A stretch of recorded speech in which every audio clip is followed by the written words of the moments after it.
Hi, Renovation Community, and anyone else who's watching. Last week we studied the prophet Elisha.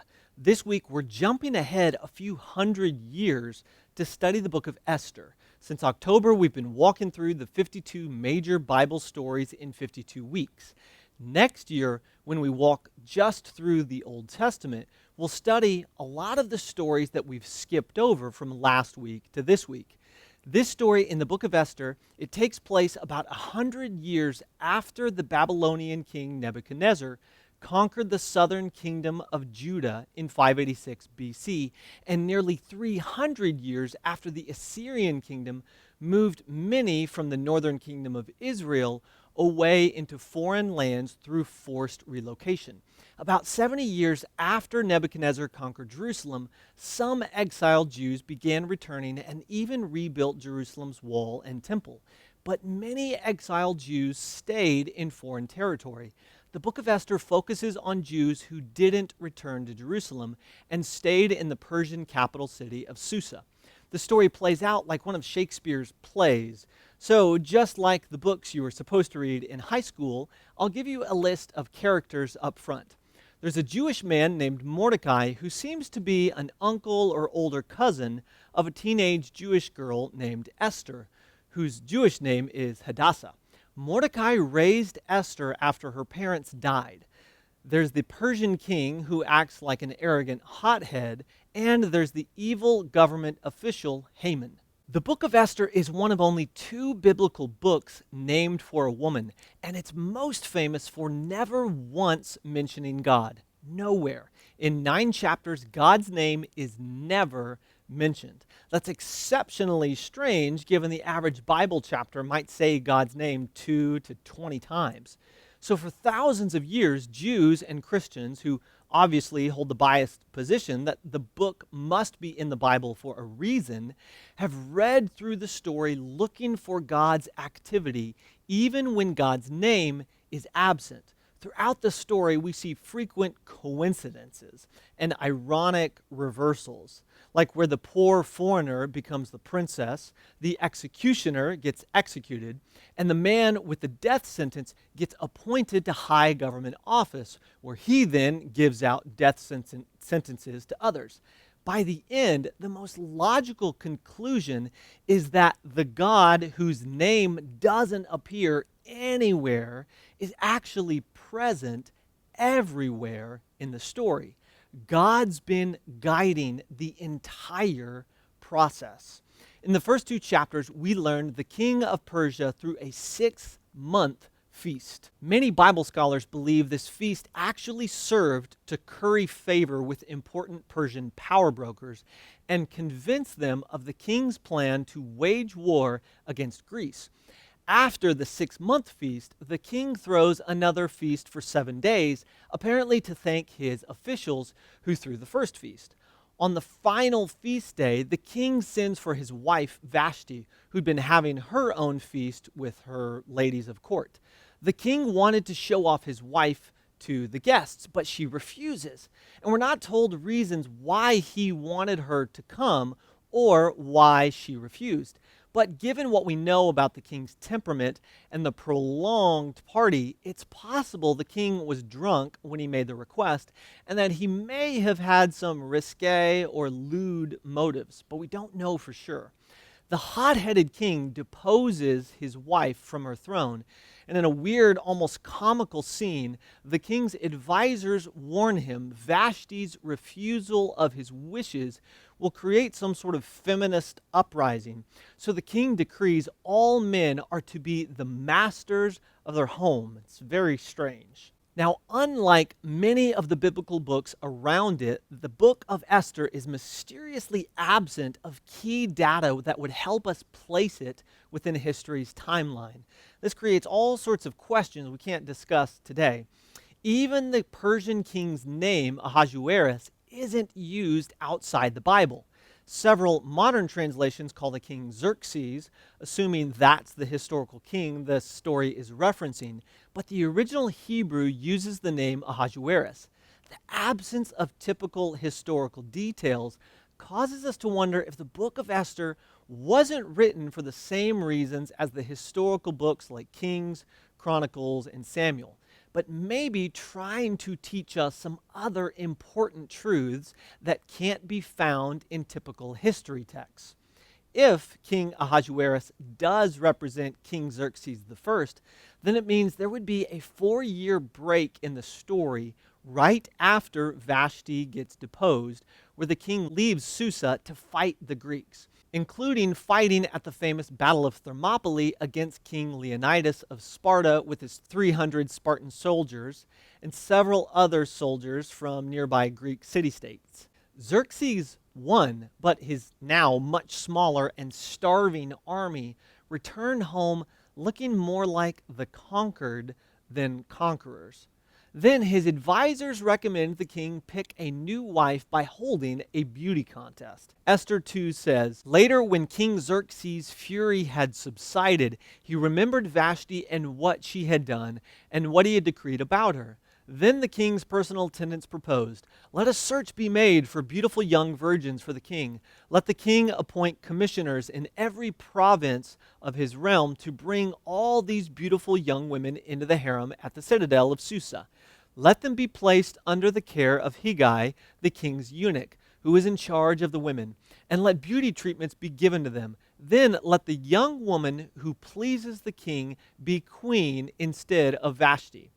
This advice appealed to the king, and he followed it." If the story describes the historical king Xerxes I planning an empire-wide beauty contest to pick the king's new wife, would be a helpful political distraction from the recent war.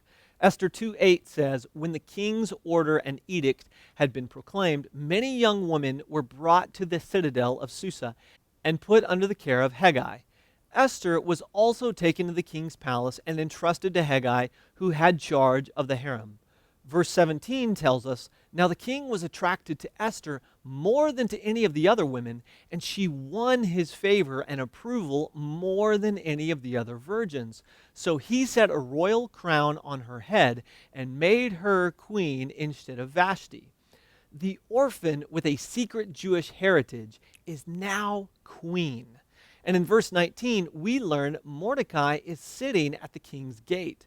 When we read that today, we picture something like commoners gawking outside of Buckingham Palace. But in ancient times, sitting at the city gates, or the king's gates, was usually a way of saying someone held some sort of government position. Gates often served as the location for government business. It's possible Esther used her new prominence to gain a job for Mordecai. Or possibly Mordecai already held that job and used his power to enter Esther into the king's beauty contest.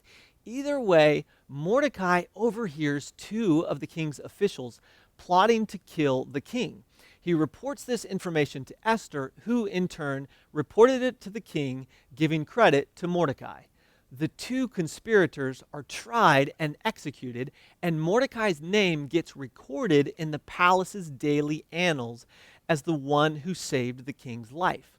In chapter 3, we meet the evil man Haman. Chapter 3, verse 1 tells us Haman is an Agagite. Agagites were from the ancient Amalekites in the promised land of Canaan. In 1 Samuel 15, God gives this gruesome command to King Saul that sounds totally unjust to our modern ears. "I will punish the Amalekites for what they did to Israel when they waylaid them as they came up from Egypt. Now go, attack the Amalekites, and totally destroy all that belongs to them. Do not spare them. Put to death men and women, children and infants, cattle and sheep, camels and donkeys." But King Saul famously disobeyed God and doesn't destroy them all. He saves the best livestock, and we read a story where he even brings King Agag as some sort of trophy, until the prophet Samuel learns about it and beheads Agag, like you do when you're an Old Testament preacher. Now, the writer of Esther could have easily introduced Haman without describing him as an Agagite. We would have easily thought Haman was just some bad Persian with a big ego. But no, the writer immediately wants us to know Haman is an Agagite. In fact, we're reminded several times throughout the next few chapters. It seems the writer includes this detail as a reminder of how disobedience, like King Saul's, can have harmful effects centuries later. Here's what happens with Haman. In chapter 3, we learned the king honored Haman with a high title and ordered his other officials to bow down and pay honor to Haman. But Mordecai refused and told the other confused, kneeling officials that he wouldn't bow because he was a Jew. Not only was Haman extremely arrogant, it seems he knew his history between his people and the Jews. Chapter 3, verse 5 says, "When Haman saw that Mordecai would not kneel down or pay him honor, he was enraged. Yet, having learned who Mordecai's people were, he scorned the idea of killing only Mordecai. Instead, Haman looked for a way to destroy all of Mordecai's people, the Jews, throughout the whole kingdom of Xerxes. Haman tells the king about these Jews who keep themselves separate. Their customs are different from those of all other people, and they do not obey the king's laws. It is not in the best interest to tolerate them. The king and Haman agree on a plan to kill all the Jews in the empire on a certain day in the future. It seems Haman suggested the future date to the king when the executions would take place.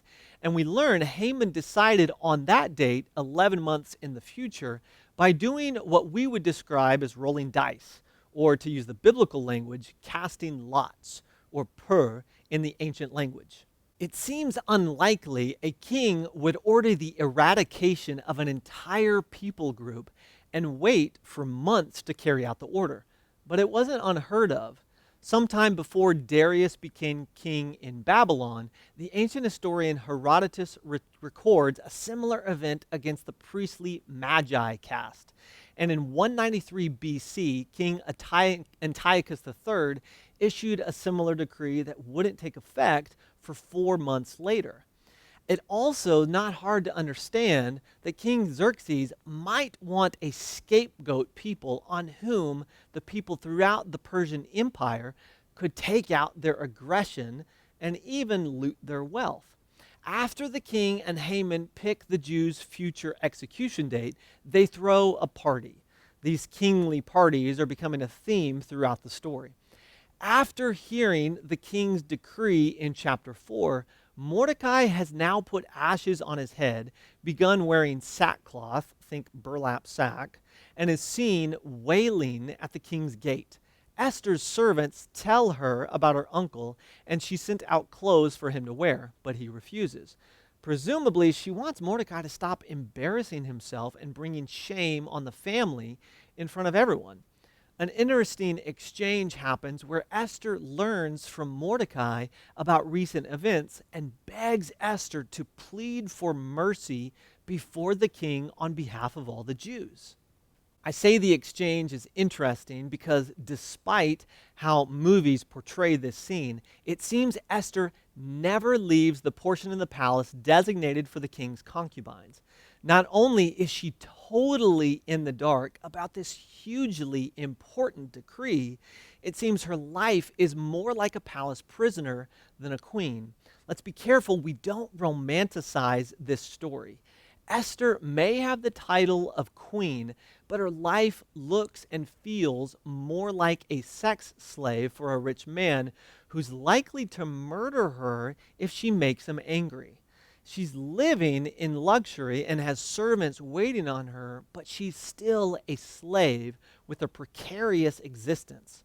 When Mordecai begs her to intercede before the king, she sends this reply: "All the king's officials and the people of the royal provinces know that for any man or woman who approaches the king in the inner court without being summoned, the king has but one law, that they be put to death, unless the king extends the gold scepter to them and spares their lives.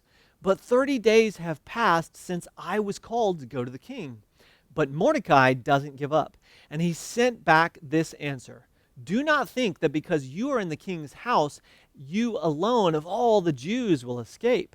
For if you remain silent at this time, relief and deliverance for the Jews will arise from another place. but you and your father's family will perish. And who knows but that you have come to your royal position for such a time as this. Mordecai's a good speech maker. This was the encouragement Esther needed. Then Esther sent this reply to Mordecai: Go, gather together all the Jews who are in Susa and fast for me. Do not eat or drink for 3 days, night or day. I and my attendants will fast as you do. When this is done, I will go to the king, even though it is against the law. And if I perish, I perish. After her 3-day fast, Esther approaches the king without an invitation. And what a coincidence, he doesn't kill her. On top of that, the king asked, What is it, Queen Esther? What is your request? Even up to half the kingdom, it will be given to you. Esther invites the king and Haman to a banquet she's prepared for them. And at the banquet, a probably drunk king asks to learn what Esther wants. But she delays the request and invites him and Haman back the next day for a second banquet. That night, Haman goes home bragging to his wife about his good fortune in the eyes of both king and queen. But then conversation with his wife turns sour as he remembers Mordecai, who refuses to bow whenever Haman passes him. He sounds like a moody child when he tells his wife in Esther 5:13, But all this gives me no satisfaction as long as I see that Jew Mordecai sitting at the king's gate.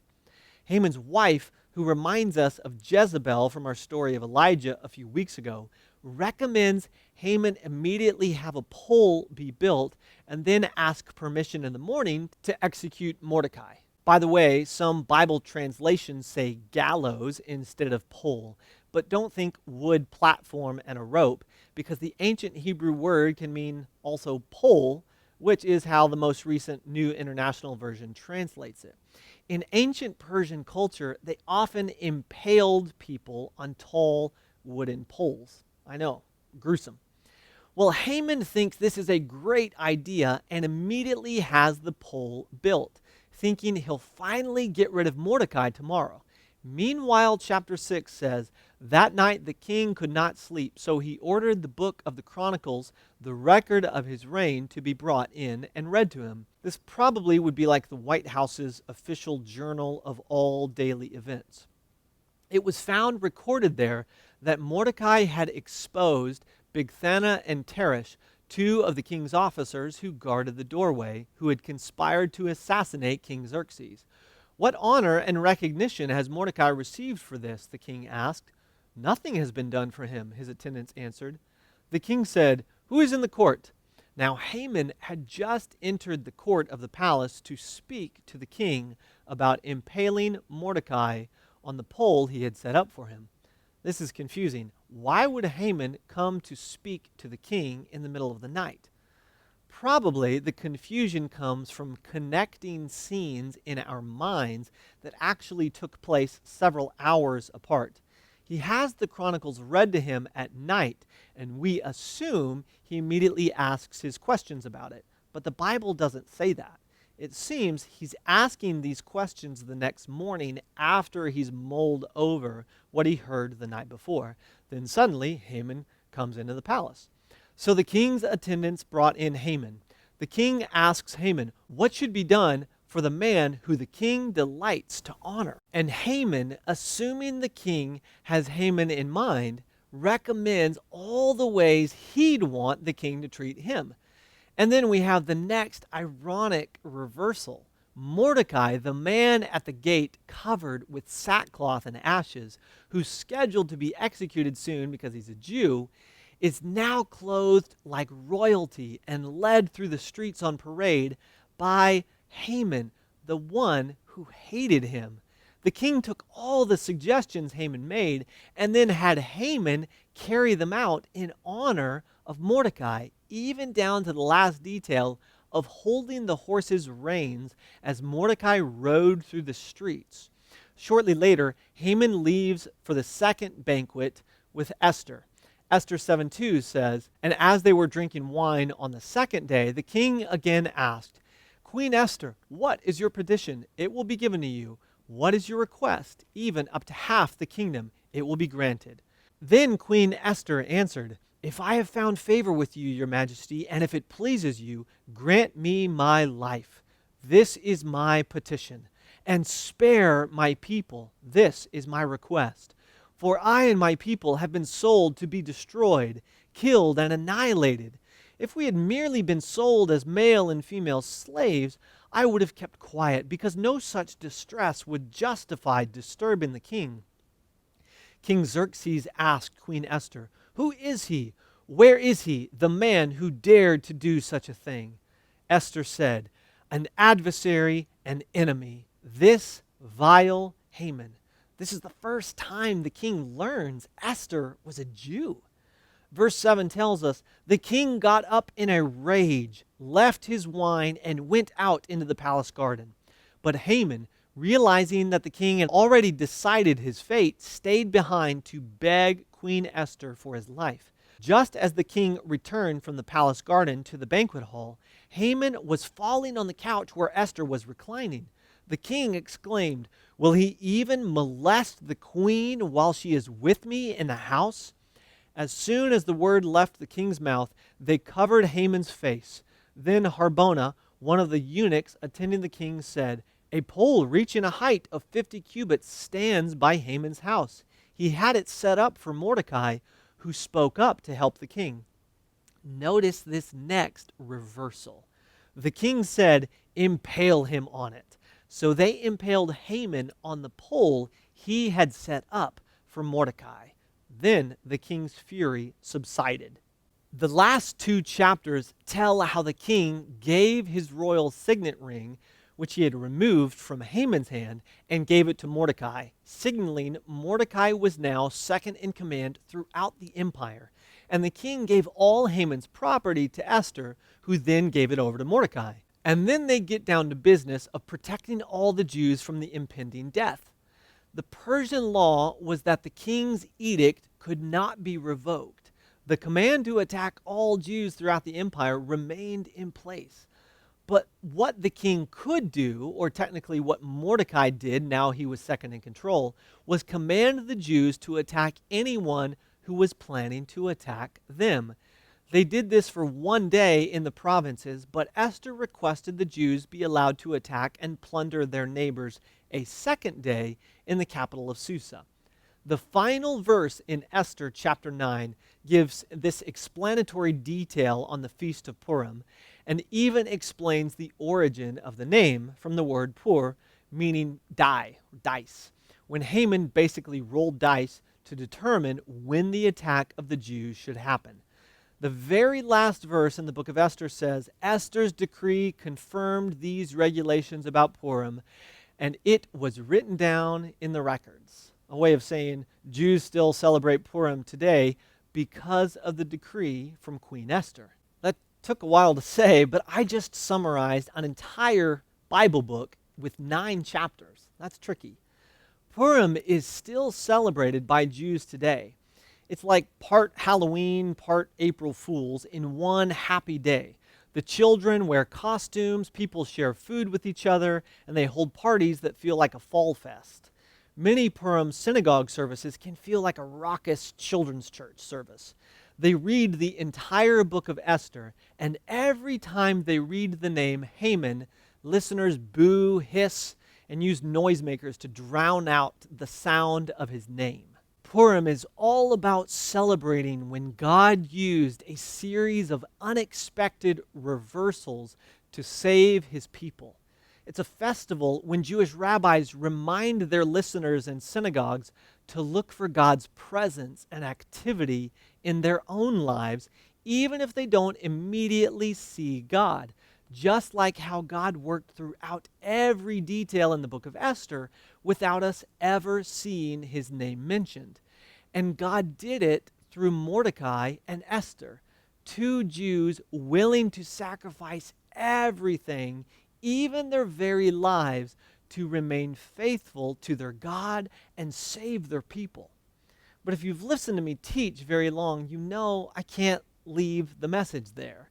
The Old Testament is filled with salvation stories like these where God repeatedly saves his people from annihilation.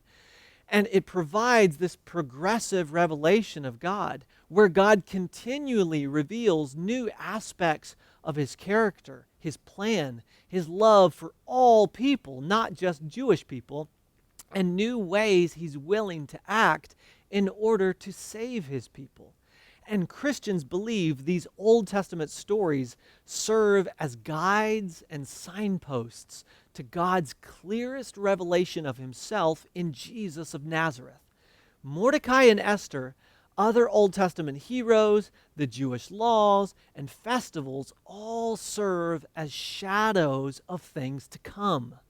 This story teaches us if God acted through surprising reversals like these before, more surprising reversals are probably on their way, like how if the sun is in the right spot, you can see someone's shadow around the corner before you see them.